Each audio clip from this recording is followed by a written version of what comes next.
If you want another drink, you can have it on the house, yeah? Oh, hey, thanks. All right. Well, I just met the owner here of the Box Brown Brownie Coffee, and we're gonna keep going forward.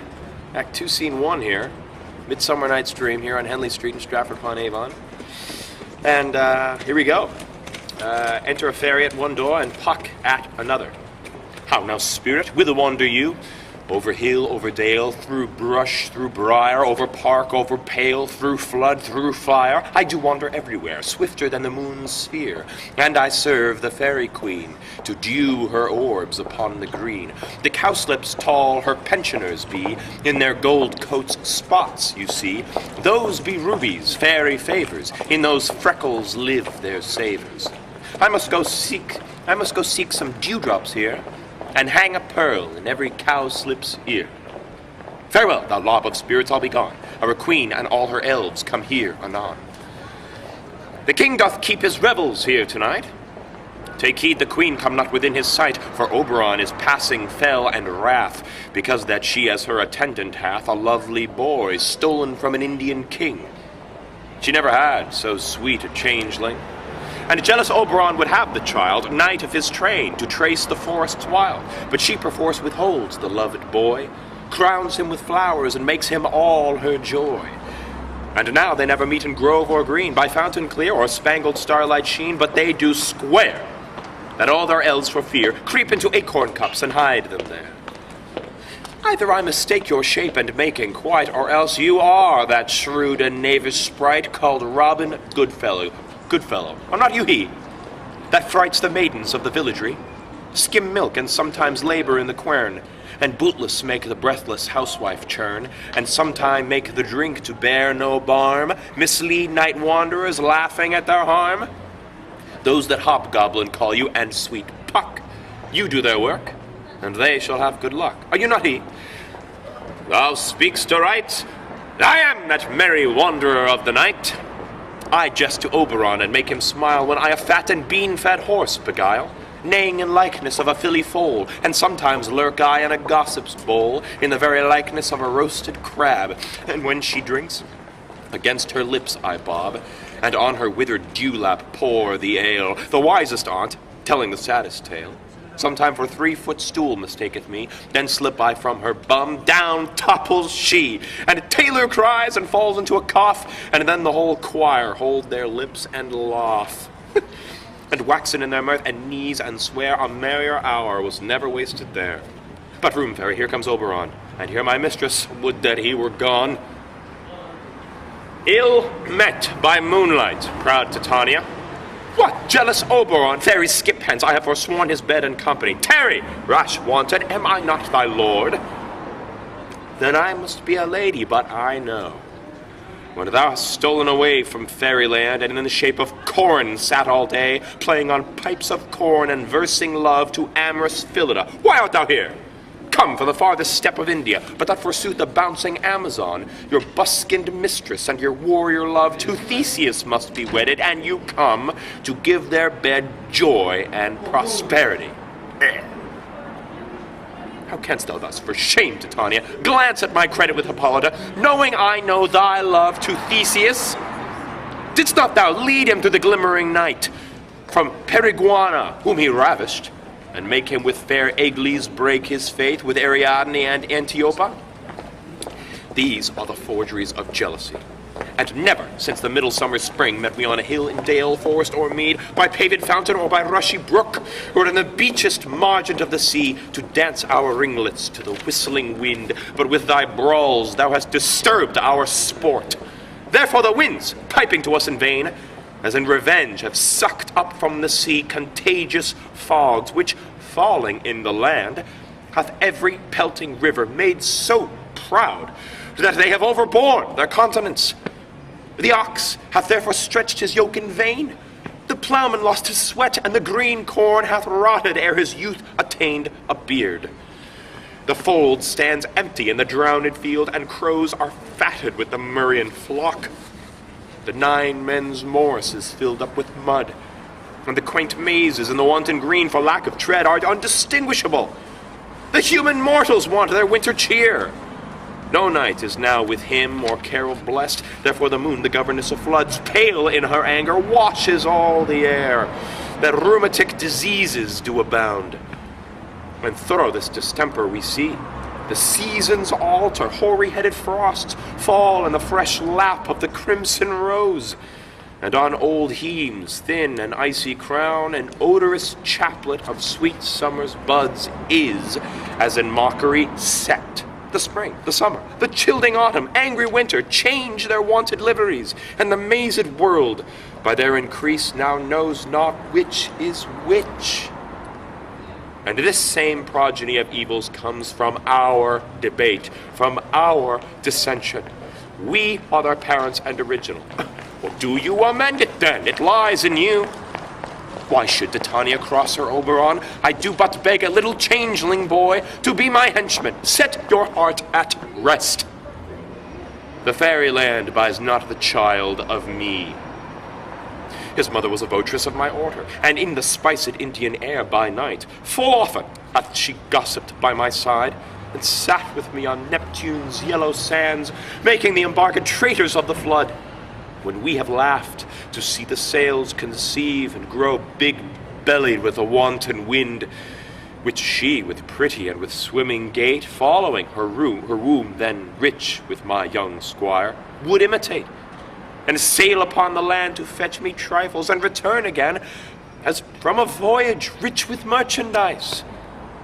But she, being mortal, of that boy did die, and for her sake do I rear up her boy, and for her sake I will not part with him. How long within this wood intend you stay? Perchance till after Theseus' wedding day. If you will patiently dance in our round and see our moonlight revels, go with us. If not, shun me, and I will spare your haunts. Give me that boy, and I will go with thee, not for thy fairy kingdom, fairies away. We shall chide downright if I longer stay.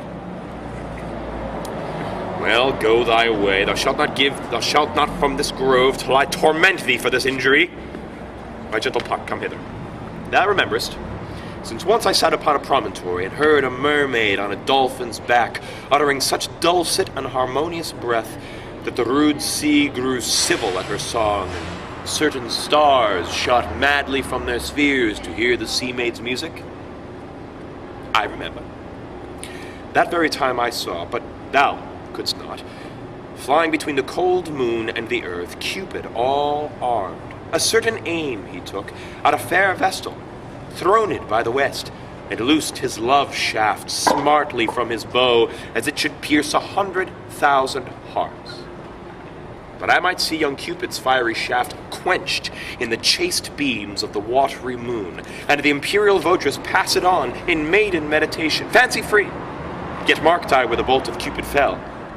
It fell upon a little western flower, before milk-white, now purple with love's wound, and maidens call it love in idleness. Fetch me that flower, the herb I showed thee once. The juice of it on sleeping eyelids laid will make or man or woman madly dote upon the next live creature that it sees. Fetch me this herb, and be thou here again ere the Leviathan can swim a league. I'll put a girdle around the earth in 40 minutes. Having once this juice, I'll watch Titania when she is asleep, and drop the liquor of it in her eyes. The next thing that she waking looks upon, be it on lion, bear, or wolf, or bull, on meddling monkey, or on busy ape, she shall pursue it with the soul of love. And ere I take this charm from off her sight, as I can take it by another herb, I'll make her render up her page to me. But who comes here? I am invisible, and I will overhear their conference. And to Demetrius and Helena following him. I love thee not, therefore pursue me not. Where is Lysander and fair Hermia? The one I'll slay, the other slayeth me. Thou toldst me they were stolen unto this wood, and here am I, and wood within this wood, because I cannot meet my Hermia. Hence get thee gone, and follow me no more. You draw me, you hard-hearted adamant, but yet you draw not iron, for my heart is true as steel. Leave you power to draw, and I shall have no power to follow you. Do I entice you?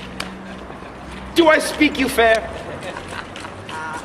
Before that door there. Or rather, do I not in plain distruth tell you I do not nor I cannot love you? And even for that do I love you the more. I am your spaniel, and Demetrius, the more you beat me, I will fawn on you.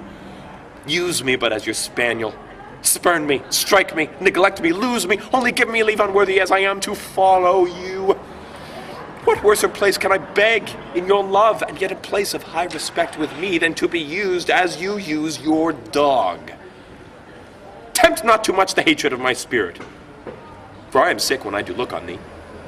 I am sick when I look not on you. You do impeach your modesty too much.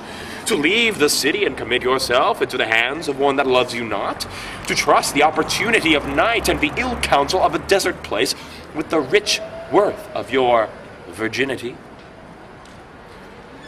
Your virtue is my privilege for that. It is not night when I do see your face. Therefore I think I am not in the night, nor doth this wood lack worlds of company. For you and my respect are all the world. Then how can it be said I am alone, when all the world is here to look on me? I'll run from thee, and hide me in the brakes, and leave thee to the mercy of wild beasts. The wildest hath not such a heart as you. Run when you will, the story shall be changed. Apollo flies, and Daphne holds the chase. The dove pursues the griffin, the mild hind makes speed to catch the tiger, bootless speed. When cowardice pursues and valor flies, I will not stay thy questions, let me go. Or, if thou follow me, do not believe, but I shall do thee mischief in the wood. Aye, in the temple, in the town, the field, you do me mischief. Fie, Demetrius, your wrongs do set a scandal on my sex. We cannot fight for love as men may do. We should be wooed, and we're not made to woo. I'll follow thee, and make a heaven of hell, to die upon the hand I love so well. Fare thee well, nymph. Ere he do leave this grove, thou shalt fly him, and he shall seek thy love. Thanks. Hast thou the flower here?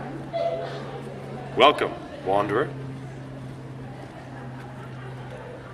Aye, there it is. I pray thee give it me. I know a bank where the wild thyme grows,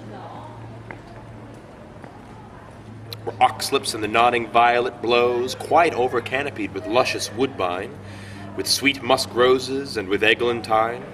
There sleeps Titania sometime in the night. Can I take a picture? Oh, you may. Yeah, absolutely. As long as you take a card, you can take a picture. There sleeps Titania sometime of the night, lulled in these flowers with dances and delight, and there the snake throws her enameled skin. Why the card? Because you?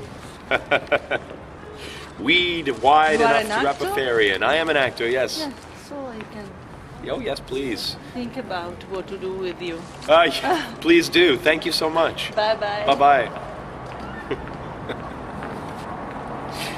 And with the juice of this I'll streak her eyes and make her full of hateful fantasies. Take thou some of it, and see through this grove a sweet Athenian lady is in love with a disdainful youth. Anoint his eyes, but do it when the next thing he espies may be the lady. Thou shalt know the man by the Athenian garments he hath on. Effect it with some care, that he may prove more fond on her than she upon her love. And look thou meet me ere the first cock crow. Fear not, my lord, your servant shall do so.